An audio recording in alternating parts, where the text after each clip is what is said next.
ना होगा, और अगर सब मिलकर कोशिश करें तो रास्ता निकल सकता है। राजू के चेहरे पर एक उम्मीद की किरण जागती है।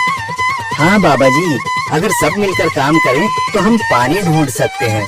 हमने पहले कभी यह कोशिश ही नहीं की। लेकिन इतनी कठिन जमीन में नया कुआं खोदना आसान नहीं। मुश्किल जरूर है, नामुमकिन नहीं।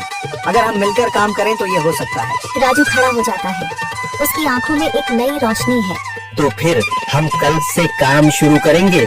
मैं गांव के सभी युवाओं को इकट्ठा करूंगा, हम मिलकर नया कुआं खोदेंगे। यही कहते हुए वह शामू के साथ गांव के दूसरे युवाओं को बुलाने के लिए निकल पड़ता है।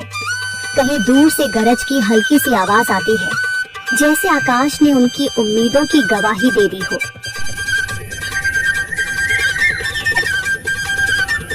अगली सुबह राजू और शामू गांव के युवाओं को इकट्ठा करने निकल पड़े। चौधरी महेश की हवेली के सामने एक भीड़ जमा है। बाबा जी, संदरी, गांव के कुछ बुजुर्ग और किसान सभी मौजूद हैं। हम हाथ पर हाथ रखकर नहीं बैठ सकते। अगर अल्लाह ने हमें हिम्मत दी है तो हमें खुद पानी के लिए मेहनत करनी होगी। हम एक नया कुआं खोदेंगे। लेकिन राजू, क्या हमें यकीन है कि वहाँ पानी मिलेगा? बेटा, पानी जमीन के अंदर होता है, बस सही जगह खोदने की जरूरत है।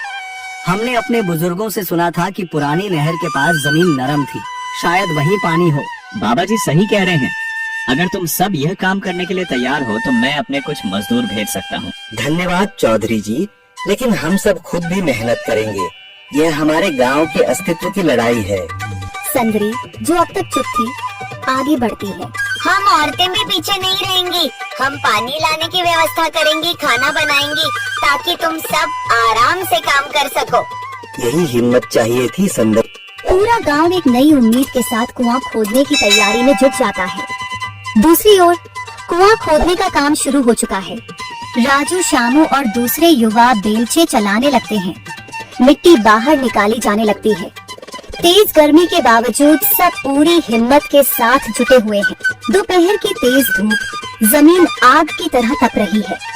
गांव के लोग लगातार कुआं खोदने में जुटे हैं। हाथ छिलने लगे हैं, माथे से पसीना बह रहा है, मगर किसी ने हार नहीं मानी। महिलाएं पानी और सत्तू लेकर आती हैं, ताकि पुरुषों को कुछ राहत मिले। हमें और गहराई तक जाना होगा। अब तक सिर्फ सूखी मिट्टी और पत्थर ही निकल रहे हैं। राजू, यह बहुत कठिन काम है। अगर हमें पानी न मिला? अल्लाह मेहनत करने वालों को कभी निराश नहीं करता बेटा। तुम सब अपनी कोशिश जारी रखो, पानी जरूर निकलेगा। हिम्मत मत हारो। अगर अब रुक गए तो फिर कभी पानी नहीं मिलेगा। सभी फिर से जोश में आकर काम में जुट जाते हैं, मगर सूरज की तपिश बढ़ती जा रही है और कई लोगों की सांसें तेज चलने लगती हैं। तभी एक तरफ से रामलाल और उसके आदमी हंसते हुए आते हैं। अरे भाई, तुम्हें लगता है कि जमीन तुम पर रहम करेगी? हाँ हाँ, ना समझ लोग, ये सब बेकार की मेहनत है। रामलाल, हमारा हौसला मत तोड़ो। अगर तुम मदद नहीं कर सकते तो कम से कम मजाक भी मत उड़ाओ। मदद? हाँ, मैं अपने कुएं का पानी बेच सकता हूँ, मगर मुफ्त में नहीं दूंगा। राजू सब अनसुना कर फिर काम में लग जाता है। शाम होने लगती है, लेकिन अभी तक पानी का नामो निशान नहीं। कुछ लोग मायूस होकर पीछे हटने लगते हैं। राजू, शायद रामलाल सही कह रहा है, यह सब बेकार है। नहीं शामू, हमें हार नहीं माननी। अगर आज हार गए तो फिर कभी हिम्मत नहीं कर पाएंगे। तभी अचानक फावड़ा किसी कठोर चीज से टकराता है। एक अजीब सी आवाज आती है। राजू चौंक कर देखता है और जल्दी जल्दी मिट्टी हटाने लगता है। अचानक एक ठंडी लहर महसूस होती है।